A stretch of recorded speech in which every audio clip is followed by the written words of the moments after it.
એની ભૂલ શું? માત્ર એક બ્લેક પટ્ટી.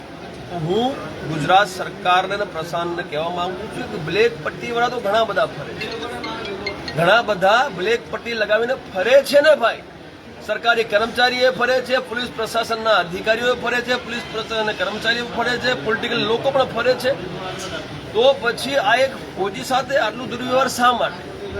હવે અમારી જે માંગ છે એ ફોજીની માંગ છે. એટલે અમારી એટલે એ અધ્યક્ષતાપૂર્વક ફોજી કરે, જેના પર અન્યાય જોઈએ એને સન્માન માટે એને આ માંગો મૂકી છે. એ આપણા માધ્યમથી હું અહીંના જે એસપી સાહેબ છે ત્યાં સુધી પહોંચાડવા માંગુ છું કે જે ફરિયાદ થઈ છે એના ઉપર ફોજી ઉપર એ ફરિયાદ ખોટી છે, એને રદ કરવામાં આવે એવું એને કીધું છે ને એને અમે સમર્થન કરીએ છીએ. બીજું એને અમને એવું કીધું છે કે જે પોલીસ કર્મીઓ હતા જેમણે એમના ઉપર હુમલો કર્યો છે એ તમામ પોલીસ કર્મીઓનું સસ્પેન્શન થાય અને એમના ઉપર પણ એફઆઈઆર દર્જ થાય એનું પણ અમે સમર્થન કરીએ છીએ. અને એની એક માંગ હજુ છે કે ભવિષ્યમાં આવી ઘટનાઓનું પુનરાવર્તન ના થાય એ માટે જે સરકાર અને પ્રશાસનના જે આલા અધિકારી છે એ દિશા નિર્દેશ જારી કરે પોતાના પોલીસ પ્રશાસનના જેટલા પણ અધિકારી છે કર્મચારીઓને, તો આ જે ઘટના છે એનું પુનરાવર્તન રોકવામાં આવે. એ રીતે એને ઘણી બધી માંગો મૂકી છે. તમામ માંગોને લઈને